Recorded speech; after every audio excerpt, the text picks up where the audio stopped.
여러분, 우리가 지금도 이렇게 앞에 여러분 앞에 펴놓고 있고 집에 다 하나 이상씩은 가지고 집에 쟁여두고 계신 이 성경 말씀이라는 게요, 실은 그래요. 오늘 솔직하게 말씀드리겠습니다. 이 성경 말씀이요, 정신 똑바로 차리고 보면 솔직히 전혀 가까이 하고 싶지 않은 책일 수도 있다는 거예요. 뭔 얘기하려고 그러나 또 감히 성경 말씀을 두고.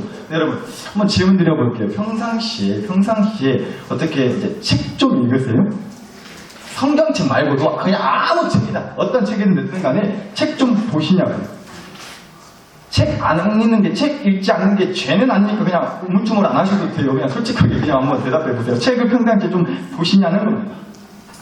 이미 다 대답을 하신 거네요. 네. 먹고 살기 바빠 죽겠는데 뭔 놈의 책을 보냐고.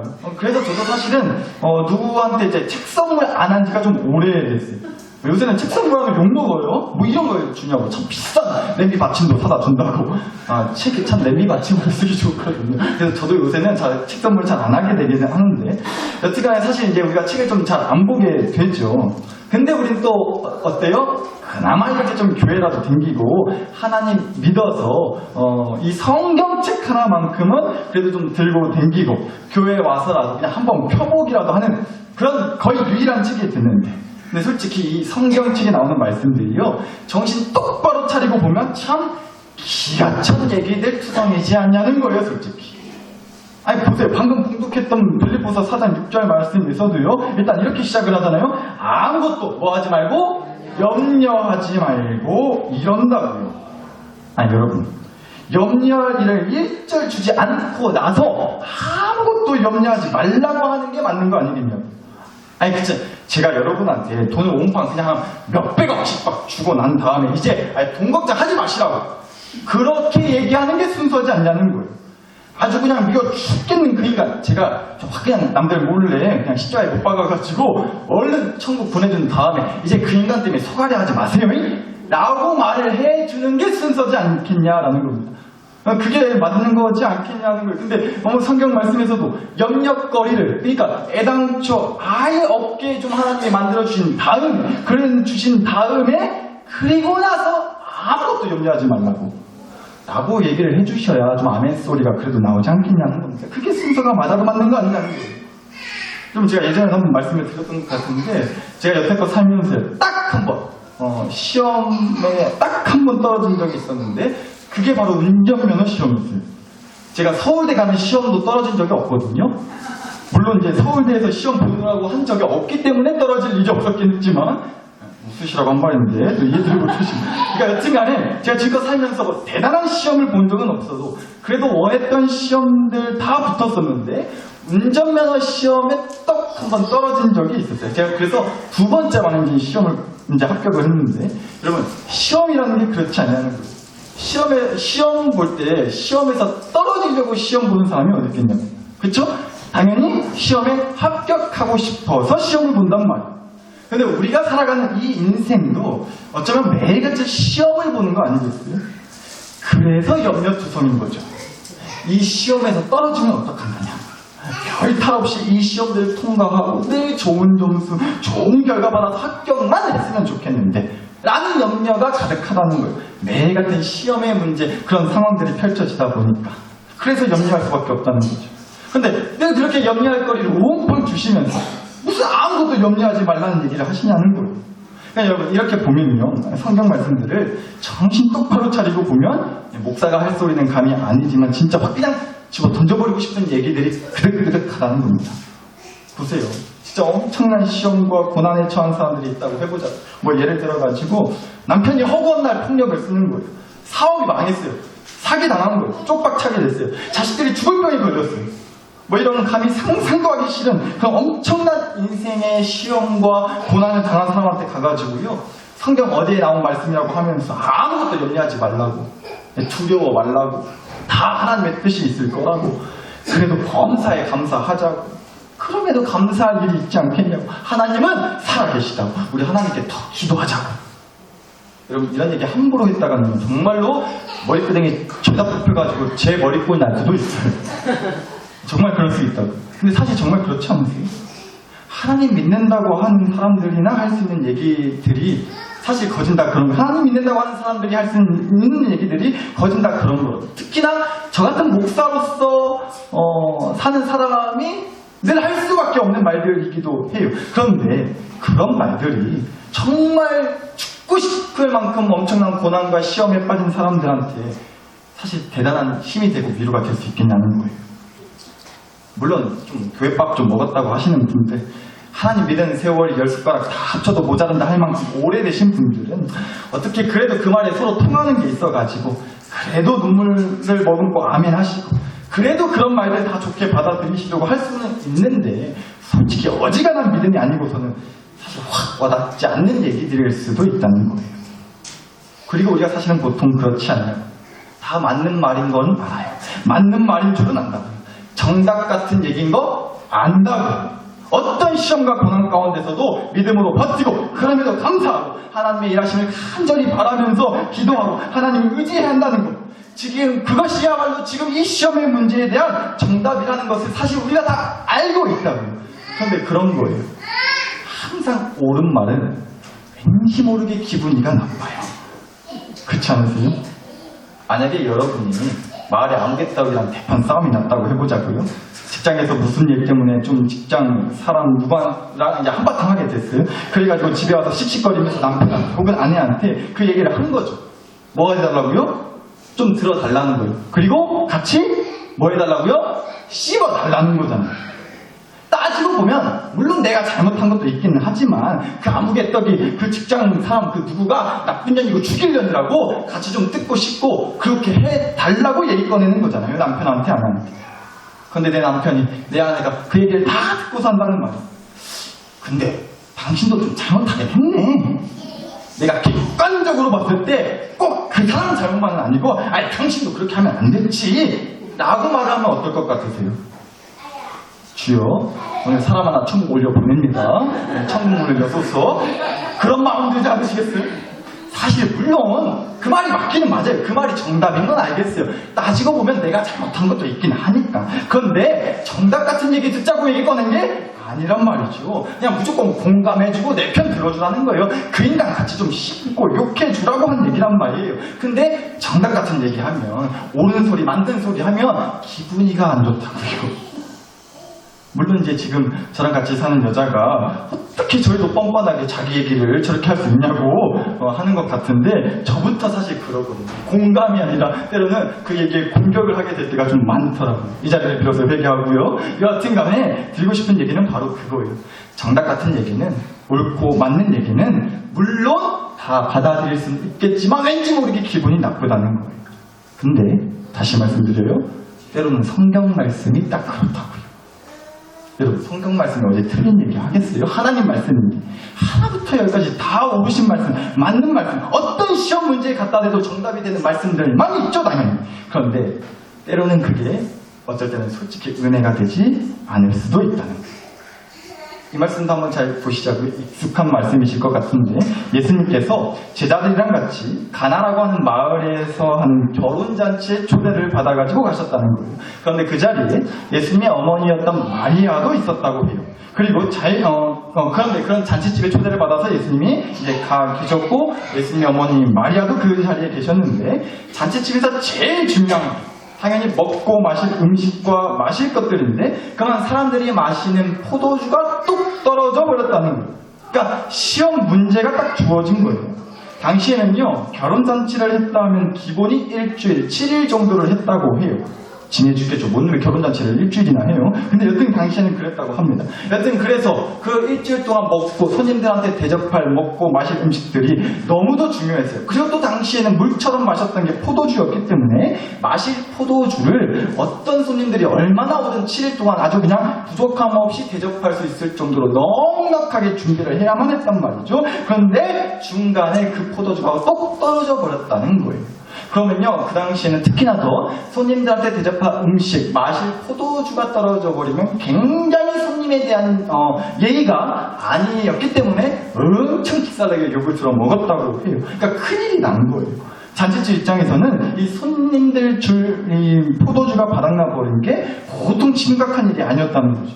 근데 말씀을 보니까요, 그 결혼잔치를 준비한 집이 예수님의 어머니였던 마리아랑 가까운 친척 내지 아무튼 아주 잘 아는 아주 가까운 사이였다고 짐작할 수가 있어요. 왜냐하면 마리아가 먼저 더 앞장서가지고 그 포도주 바닥난 문제를 해결하기를 원했거든요. 한번 말씀 보실게요. 요한복음 2장 1절에서 3절입니다. 2장 1절 사흘째 되던 날 갈릴리 가나에 홀리에가 있어 예수의 어머니도 거기 계시고 예수와 그 제자들도 홀리의 청함을 받았더니 포도주가 떨어진지라 예수의 어머니가 예수에게 이르되 저들에게 포도주가 없다 하니라고 나와. 보세요. 그러니까 어머니 마리아가 포도주가 떨어진 것도 미리 알아챘고 그래서 예수님한테 포도주가 없다고 말하는 사람이 다름 아닌 예수님의 어머니 마리아였다고 지금 나오잖아요. 그러니까 마리아가 결혼잔치에 초대받은 다른 손님들처럼 그냥 초대받고 온 손님 중에 한 사람이 아니라 그 결혼잔치를 준비한 집과 어느 정도 꽤 깊은 관계에 있었고 아주 가까운 사이였다. 그러니까 최소 친척 관계였을 거라고 짐작을 보통 한다는 거죠. 그런데 그렇게 봤을 때 앞서 말씀드렸듯이요. 손님들이 포도주가 다 떨어진 걸 알게 되면 예수님의 어머니인 마리아도 덩달아 같이 아주 그냥 손님 대접을 개떡같이 했다고 욕을 먹을 수도 있는 그런 상황이었다는 거예요. 왜냐? 마리아들이 잔치집과 가까운 친척의 사이일 확률이 크니까요. 그러니까 한마디로요. 마리아한테 염려거리가 떡하니 생긴 거예요. 그렇게 시험 문제가 하나 주어졌다는 거죠. 포도주가 떨어져 버렸다. 이 상황을 어떻게 해결해야 될까? 근데 이 시험 문제는요, 1번, 2번, 3번, 이런 보기가 있는 객관식 문제가 아니라 더군다나 주관식 문제였어요. 뭐 어떻게 해야 되냐고. 어떻게 해야 되지? 고를 수도 없는 거예요, 선택지. 그런 주관식 시험 문제 염려거리가 어머니 마리아에게 딱 주어졌다는 거죠. 그래서 승진이 나는 거예요. 그래서 염려가 차올랐다고요. 어떻게 하면 되냐고, 어떻게 해야 되냐고. 막 고민을 하다가 이 마리아가 생각해낸 답은 이거였어요. 아들 찬스 쓰기. 그런데 보통 아들도 아니고 아들 누구요? 예수님 아들이요. 그래서 마리아가 예수님한테 말을 했다고요. 예수에게 이르되 저들에게 포도주가 없다 하니. 그런데 나서요. 그리고 나서요. 어머니의 그 염려 가득한 간구, 간절히 시험 문제에 대한 답을 구하는 어머니의 그 말에 우리 효자 아들 예수님께서 뭐라고 대답을 하셨냐면요. 4절을 보시면 4절입니다. 예수께서 이르시되 여자여 나와 무슨 상관이 있나이까? 내 때가 아직 이르지 아니하였나이다. 라고 했어요. 자, 여러분 제가 방금 전에 효자 아들 예수님이라고 했던 말 다시 취소하겠습니다. 효자 아들 아니에요, 이 정도는. 그러니까 우리 예수님도 사실 똑같았어요. 하여튼 아들님이 딸님이들 자식들 보면 정말 심하게 만드는 거. 우리 예수님도 똑같았다고요. 밥 먹어라. 그러면 뭐라 그래요? 내가 알아서 먹는다고. 라고. 빨랑 좀 일어나라고. 학교 늦었다고. 그럼 아직 시간 좀 남았다고. 교회 가야지. 교회 차 왔다. 그럼 뭐라 그래요? 가기 싫다고. 오늘 아침에 다 듣고 나오신 얘기지 않아요? 근데 우리 예수님도 크게 다를 거 없으셨다는 거예요. 엄마가 포도주가 떨어졌다고 하니까 뭐라고 했어요, 예수님이? 여자여, 나와 무슨 상관이 있나이까? 여러분, 만약에 아들한테 식용유 떨어졌으니까 얼른 마트 가서 식용유 하나 사오라고 그렇게 시켰어요? 근데 아들내미가 한다는 소리가 여자여, 나와 무슨 상관이 있나이까? 라고 한다면 어떨 것 같으세요? 근데 아들이 여자요? 엄마한테 여자요? 그녀이 남자요. 네가 원하면 시험에 튀겨지다 하면 튀겨봐야 정신을 차리지 않겠어. 하여튼 지혜비 닮았다고. 지혜비 닮아가지고 지목에도 말 안 들어 처먹는다고. 19세기 남자들이 하나같이 말 안 들으면서 에이씨 엄마는 밥 안 할란다고. 식당 문 셔터 내리고 임시 휴업하게 되지 않겠다는 거예요. 근데 우리 예수님께서 바로 딱 그러셨다는 거죠. 근데 여러분 이 말씀 그래서 따지고 보니까 실은요 예수님 입장에서는 어머니 마리아한테 정답을 말했던 거예요. 정답을 말한 거였다고. 여자여, 포도주 떨어진 게 나랑 무슨 상관이 있습니까? 그러시고 나서요, 예수님이 또 이러셨다고 하잖아요. 내 때가 아직 이르지 않았다고요. 이게 무슨 뜻이냐면요. 여러분, 예수님께서 이 땅에 그저 마리아의 아들로 오신 게 아니란 말이에요. 하나님의 아들로서 이 땅에 오셨어요, 예수님. 그러니까 하나님의 일들을 하시려고 이 땅에 오신 거라고요. 하나님의 뜻을 따라서 이 땅의 영혼들을 구원하기 위해서 이 땅에 오시는 거란 말이죠. 그러니까 예수님께서 내 때가 아직 이르지 않았다라고 하신 그 말씀은요, 아직 본격적으로 사람들한테 예수님의 정체를, 또 예수님이 이 땅에 오신 이유에 대해서 얘기하고 그 능력을 보여주고 그럴 만한 때가 아직 됐다 되지 않았다? 되지 않았다. 그런 얘기 하신 거라고요. 그러니까 정리하자면 이런 거예요.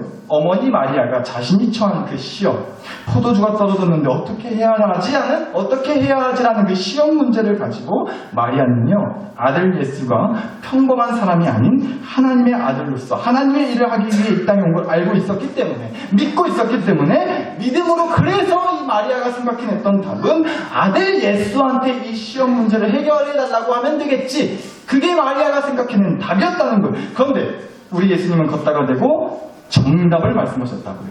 아직은 하나님의 능력을 보여줄 때가 아닙니다. 아직 이릅니다. 아직 때가 안 됐습니다. 무슨 얘기예요? 인내하라는 거예요. 다 하나님의 때가 있다는 거예요. 그러니까 조급해하지 말고, 서두르지 말고, 재촉하지 말라는 거예요. 믿음으로 참고 기대와 소망을 가지고 인내하라고 하는 그런 정답 같은 얘기하신 거예요. 분명 교회에서나 성경 말씀에서나 충장치 않고 들었던 그 옳은 얘기, 맞는 얘기, 그런데 들으면 그래서 기분이 나쁜 얘기를 예수님이 하신 거나 마찬가지였다고요. 그런데 여러분, 오늘 주신 빌립보서 4장 6절 말씀에 이런 말씀이 있다고 했어요. 아무것도 염려하지 말고 다만 모든 일에 기도와 간구로 너희 구할 것을 감사함으로 하나님께 아뢰라고 나온단 말이에요. 역시나 이 말씀 다시 말씀드리지만 옳은 얘기, 맞는 얘기, 정답이에요. 그런데 그래서 기분이 나쁠 수도 있는 얘기라고요. 거듭 말씀드리지만 애당초 염려할 문제, 시험을 막아주시면서 염려하지 말라고 하신 게 맞는 거 아니냐, 라는 그런 생각에 맞는 얘기고 정답 같은 얘기지만 기분이 나쁠 수 있다. 그런데 그렇게 염려하지 말라는 말씀에 이어지는 다음 말씀 보시죠. 아무것도 염려하지 말고 다만 모든 일에 기도와 간구로 너희 구할 것을 하나님께 아뢰라 라고 했어요. 근데 여러분, 이 말씀에서요, 여러 번 같은 말이 나와요. 기도, 간구, 구할 것, 아뢰라. 기도, 간구, 구할 것, 아뢰라. 이렇게 총 4가지 말이 나오는데 실은 다 똑같은 얘기예요. 한마디로 하나님께 구하라는 거예요. 그러니까 이 말씀 한마디로 더 쉽게 얘기를 하자면 염려하지 말고 걱정하지 말고 하나님께 구하라, 이 얘기하는 거라고요. 근데 뭐 역시나 정답 같은 얘기, 옳은 얘기, 맞는 얘기, 그래서 기분이 나쁜 얘기라고요. 왜냐하면 처음 들어보는 얘기 아니시잖아요. 염려하지 말고 하나님께 구해라, 기도해라. 안 해보신 것도 아니잖아요. 아니, 하나님 믿고 산 세월이 얼만데 여기서 하나님한테 기도 한 번 안 해본 사람이 어디 있겠냐고. 하다못해 저희 딸들, 어린 저희 2딸도 기도하고, 더 어렸을 때부터 기도하고 그랬어요. 제 머리에다 대고 직접 안수기도까지 해줬단 말이에요. 하나님, 우리 아빠 머리가 빠지지 않게 해주세요. 제가 그 기도 솔찬히 받았다니까요. 그 기도에 대한 응답이 지금 이 머리인 거예요. 하나님이 저희 딸들의 그 기도에 감동을 받으셔가지고 다행히 머리카락만 뽑히고 아직 머리는 안 뽑히게 해주셨다고 저는 그렇게 은혜롭게 지금 그냥 해석하고 살고 있어요. 아멘이에요, 저는. 여튼간에 염려의 상황, 염려하게 만드는 그 시험의 문제들에 대한 하나님의 뻔한 정답은 역시나 염려하지 말고 하나님께 구하라는 거예요. 근데 여러분, 보니까요, 예수님의 어머니 마리아가 바로 그거 했더라고요. 바로 그걸 했어요. 염려의 상황에서 염려가 됐지만 염려만 하고 있지 않고 예수님께 구하는 걸 해보기로 했다. 그런데 더 놀라운 건 뭐냐면요, 그렇게 예수님께 구했더니 전문 용어로 뺀지 먹었다는 거예요. 여자요, 또 무슨 상관이 있나니까. 내 때가 아직 안 됐습니다. 뺀지 먹었다고요. 그런데 더 놀라운 건 그리고 난 후에 마리아가 한 말이었어요. 요한복음 2장 5절 보실게요. 그의 어머니가 하인들에게 이르되 너희에게 무슨 말씀을 하시든지 그대로 하라 하니라. 예수님한테 염려거리에 대한 답을 구했어요. 그런데 예수님이 정답 같은 얘기 하셨다고요. 아직 때가 아닙니다. 인내하고 기다리세요. 옳은 얘기라서 기분 나쁜 정답 같은 얘기 듣고 나서 어머니 마리아가 뺀지 먹었는데, 그리고 나서 마리아는요, 잔치집에서 일하는 사람들을 불러가지고 이렇게 얘기를 했다는 거예요. 예수님이 무슨 말씀을 하시든지 그대로 하라고. 예수님이 어떤 말씀을 하시든지 그대로 하라고. 여러분, 마리아가 했다고 하는 이 말은요, 보통 말이 아니에요. 보세요. 예수님이 무슨 말씀을 하시든지 그대로 해라. 그러니까 여러분 이 말은요, 바꿔 말하면 이렇게 되는 거예요. 예수님이 무슨 말씀을 하시든지, 그러니까 혹시라도 어머니 마리아가 기대하는 말씀을 예수님이 하지 않더라도 그대로 하라는 얘기예요. 예를 들면 이런 거죠.